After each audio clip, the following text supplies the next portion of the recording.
Donc, c'est c'est pas seulement d'avoir plus de mots, mais c'est d'utiliser de meilleurs mots. Peut-être le choix des mots que nous avons, que nous prononçons, donc aide beaucoup et nous aide à connecter avec les gens. Donc, nous sommes combien d'entre vous, vous avez travaillé sur Zoom? Est-ce que quand quelqu'un ne dit rien du tout, personne ne répond à votre... Parfois, vous entendez, est-ce que quelqu'un a entendu ce que j'ai dit? Vous n'êtes pas connecté, vous êtes déconnecté. Et c'est le cas, en fait, que dans certaines situations auxquelles nous faisons face, nous sommes bien sûr dans un monde où nous sommes le plus déconnectés. Nous recevons des messages à 2 heures du matin, nous envoyons des messages sur Instagram. Nous sommes le plus déconnectés, plus déconnectés que jamais. Donc, nous sommes en train d'envoyer des mots seulement. Alors, aujourd'hui, je voudrais aller en dessous de la surface. Je veux explorer, bien sûr, que signifie réellement de parler moins et que cela signifie plus. Et donc, je voudrais, donc, dans ma perspective, qui, qui, si on veut, bien sûr, si on veut parler moins et signifier plus. Donc, ma première c'est euh,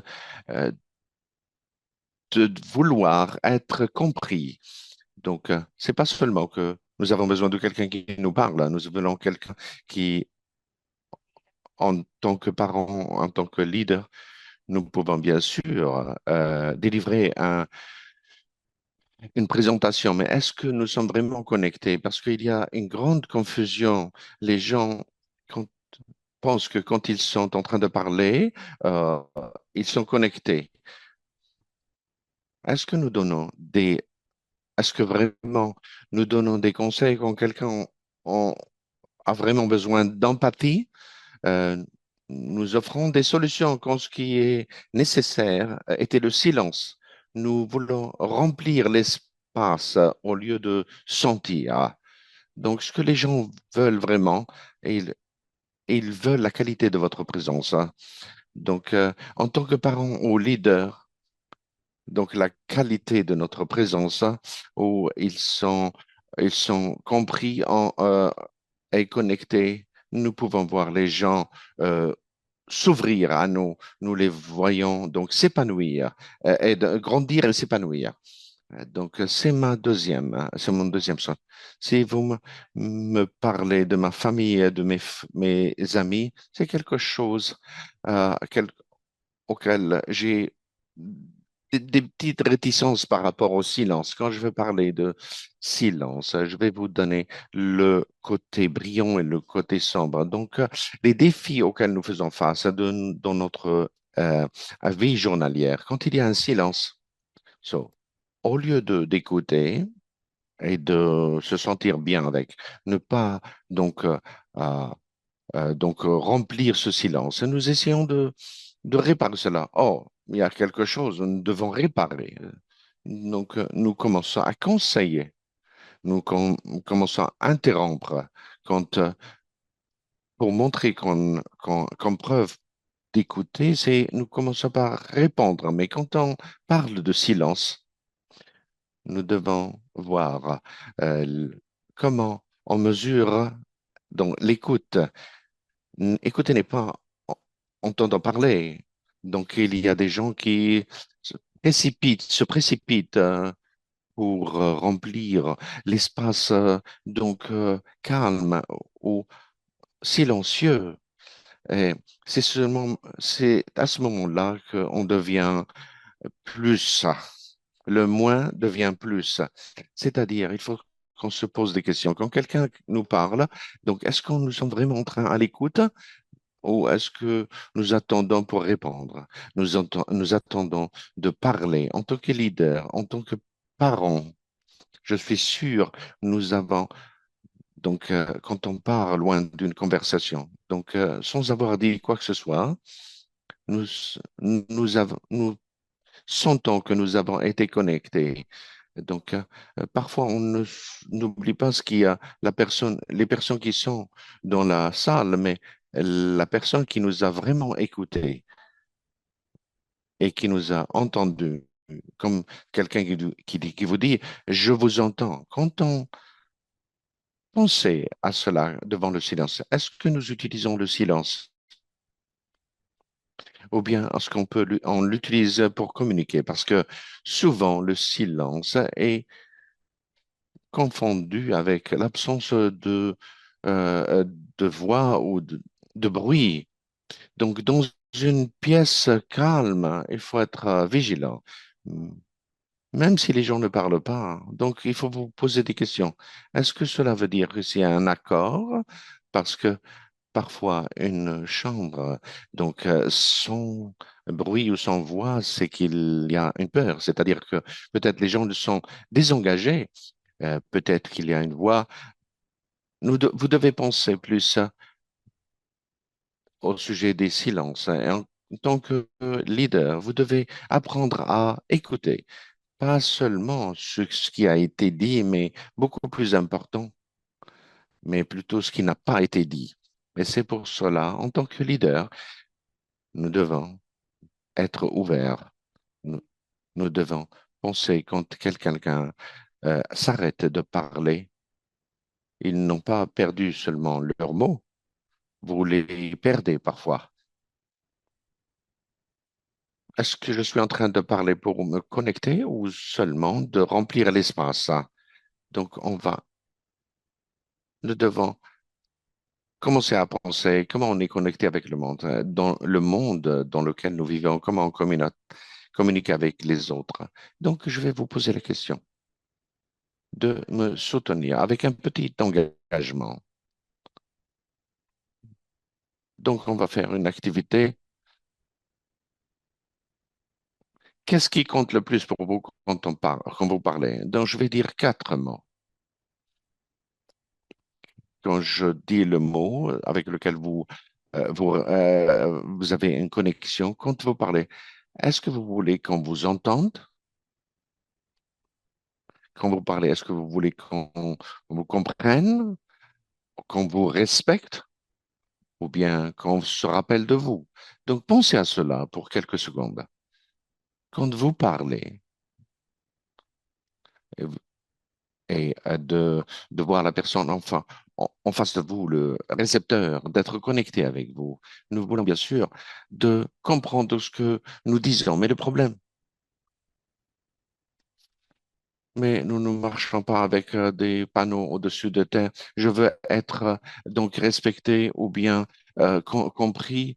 Donc, comme je suis en face de vous, avec vous ici en vous parlant, j'ai donc je pense que vous êtes connecté avec moi, vous m'entendez, et cela me pousse à passer vers donc une nouvelle. Quand on a donc euh, des idées préalables, nous faisons beaucoup d'erreurs, bien sûr, sur ce qu'on veut des autres, hein. Donc, quand on parle à la famille ou à des collègues, est-ce que je vous parle maintenant et j'assume que je suis clair? Peut-être donc une idée que quand je vous texte un message, est-ce que vous comprenez ce que je voulais dire? Et quand je dis quelque chose de gentil, j'assume que vous l'avez senti. Quand on fait des assumptions, nous pensons sur l'idée de l'autre personne. Et, et cela mène vers un, un écart émotionnel. Comme je l'ai dit, vous l'avez entendu parce que je l'ai expliqué. Donc, vous avez compris parce que je montrais cela et donc vous l'avez soutenu. C'est bien sûr l'écart dans la communication, cet espace. Donc, sur l'intention, entre l'intention et ce que et l'autre personne a expérimenté. Parce que quand on pense vraiment à ce qui se passe, nous devons réaliser. parce que je suis présente. Ça veut dire que j'ai une communication avec vous. Il y a une connexion avec vous. Quand je suis en train de parler, ça ne veut pas dire donc cela ne veut pas dire que nous sommes le- compris. Nous devons savoir cela. Quand on est en train de parler, il faut savoir dans une séance Zoom avec nos enfants. Est-ce que nous sommes vraiment connectés avec les autres ou est-ce qu'on est en train simplement en train de parler? La vraie connexion est rare, hein. Donc, comme je l'ai dit, nous sommes entourés par donc un monde qui nous entoure, qui a plein de bruit. Nous devons comprendre que être présent ne veut pas dire que nous sommes connectés avec les personnes ou les gens, parce que la majorité du temps, nous ne réalisons pas. Nous pensons qu'il y a une connexion parce qu'il y a des sons qui ont été échangés, des mots qui sont sortis de nos bouches. Nous devons nous poser les questions. Est-ce que nous sommes vraiment co- connectés? Est-ce que nous sommes connectés ou bien on communique simplement? Maintenant, on parle de la communication, des sentiments. Maintenant, comment vous vous sentez quand vous avez cette, euh, je dirais, assumption? Donc, vous avez compris ce que vous êtes compris. Donc, il faudrait prendre en considération cela. Donc, en fait, les sentiments ne sont pas seulement des mots. C'est au fait comment faire l'autre personne donc réaliser sentir. Donc, parfois, après avoir dit des mots, donc elle s'efface. C'est, il y a il y a, je dirais, une phrase qui est dite, parler, c'est vraiment pauvre, c'est vraiment pas très cher. Donc, dans ma présentation, on a bien sûr des emails formidables, on peut faire une présentation formidable, mais quand on pense réellement, en tant que leader, en tant que parent, donc avec cette intelligence émotionnelle, donc ce sont en fait des compétences très fortes. Nous pensons à l'intelligence émotionnelle, c'est de pouvoir détecter, discerner ce que l'autre personne donc sont. Donc en pensant de l'empathie. Donc il faudrait penser à comment se mettre dans la peau de l'autre et cela, bien sûr, nous emmène à l'engagement. Donc, la façon avec laquelle les gens parlent de vous, c'est important parce que les mots disparaissent. C'est comme de la vapeur. Elles sont là, donc après, elles s'évaporent. Mais l'émotion après cela, c'est ce qui parle le plus. Quand on parle de sentiments, nous devons penser. Est-ce que c'est au sujet de comment rendre les gens sentir, se sentir face à vous? Est-ce que les gens se sentent en sécurité quand ils sont avec vous? Est-ce qu'ils sont vus par vous? Est-ce qu'ils sont inspirés par vous? L'émotion après, quelle est l'émotion que je laisse après mon passage? Est-ce que c'est la peur ou la confiance? Est-ce que c'est la distance ou la connexion?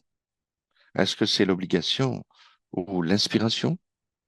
Pensez sur ce que pensent les autres de vous. C'est ce qui est important dans un monde, dans le monde de Michelangelo.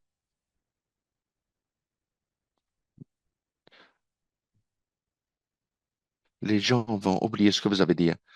Les gens vont oublier ce que vous avez fait, mais les gens ne vont jamais oublier le sentiment que vous avez laissé en eux. Donc, ça, c'était Maya Angelou. Donc, est-ce que je fais des assumptions que une personne donc m'a entendu? Est-ce que je me sens en confiance dans le silence? Parce que c'est seulement quand on est vraiment connecté avec une personne, est-ce qu'on est donc confortable avec le silence. Mesdames et messieurs, il faut donc parler moins et c'est signifier beaucoup parce que quand vous arrêtez de parler juste pour remplir les cas, donc on va commencer à parler moins et signifier beaucoup. Merci Nathalie. C'était une présentation très importante. Donc, parfois, on a besoin de prendre une pause et aussi penser à est-ce que vous voulez être entendu, respecté. Donc, qu'on se souvienne de vous. Donc, maintenant, c'est votre tour. Nous ouvrons donc la séance questions et réponses.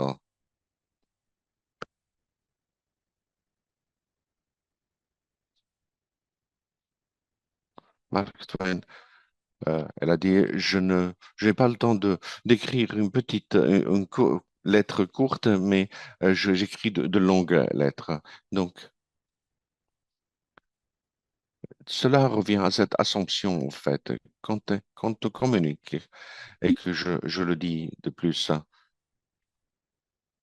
nous parlons à quelqu'un, nous avons cette assumption, en se basant sur le langage du corps.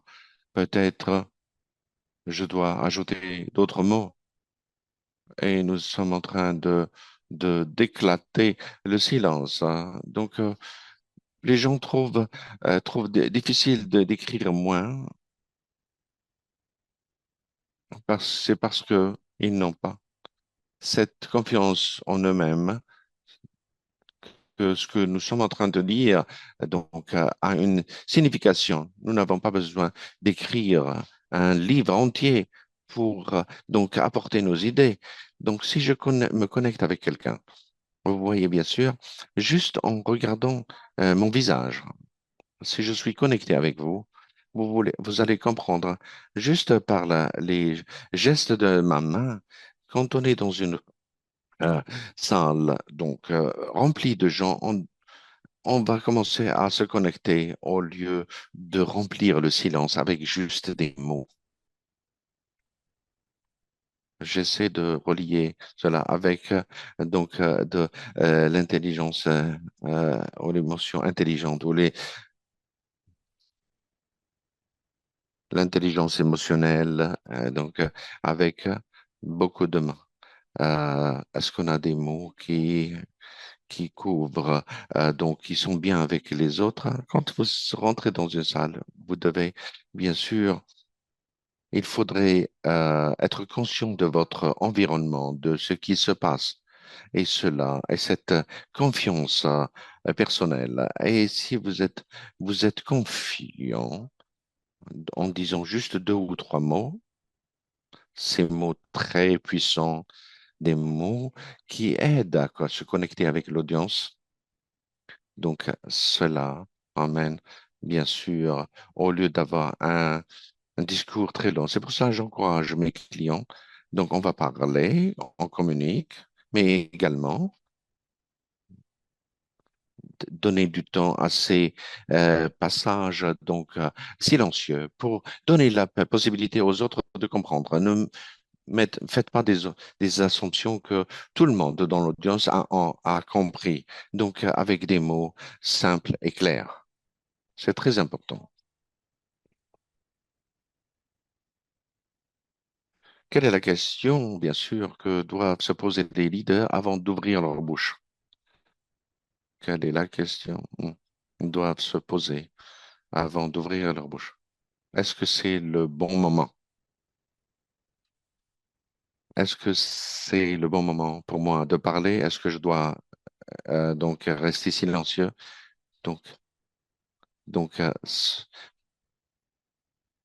parfois en étant silencieux, vous entendez ce qui n'a pas été dit. Donc, dans ce ces zones de silence. Nous ne voulons pas créer une atmosphère où le silence nourrit la peur et le manque de confiance. Vous avez une question sur l'intelligence artificielle qui permet de rédiger des emails et autres. Quelle est la connexion avec les êtres humains dans ce cas-là? On me pose des questions sur l'IA. Donc, l'IA ne va pas vous remplacer. Donc, le- donc, vous pouvez bien sûr utiliser l'IA et cela ne va pas vous remplacer. Donc, je pense, dans 18 mois, peut-être, je vais avoir une réunion avec un robot. Mais la chose que je trouve avec des doutes sur ce que les robots vont m'apporter, c'est cette intelligence sociale ou intelligence émotionnelle que les personnes emmènent sur la table. Donc, nous devons nous poser la question, est-ce qu'il est possible pour un robot de penser vraiment comme un être humain et comment je peux rester au courant de ce qui se passe autour de moi? Parce que je ne veux pas être dans une situation avec un robot.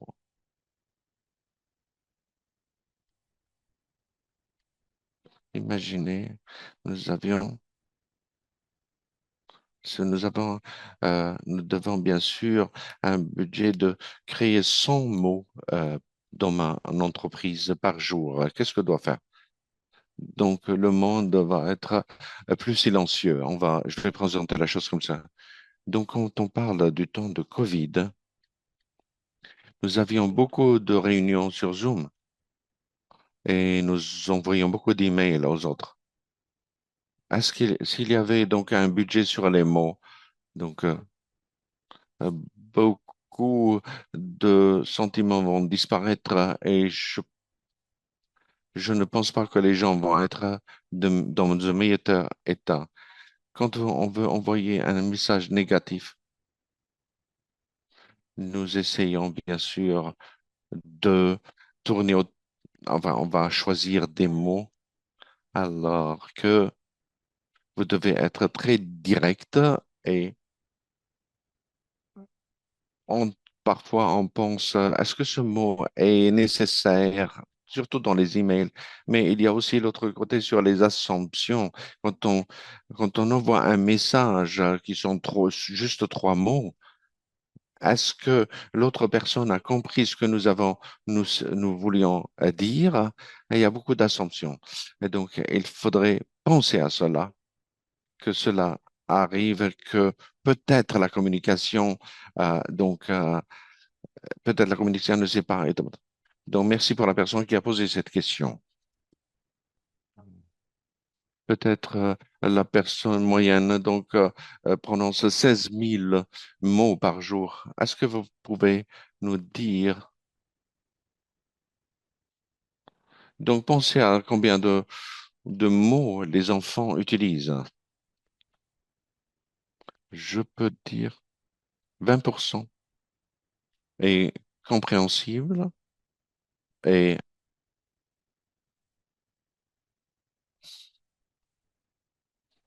et l'autre mot, je dirais de l'utilisation de IA. Si vous voulez envoyer un message dans une présentation avec l'IA, de, de demander à réduire les mots et à ajouter bien sûr des silences, hein. Je- Peut-être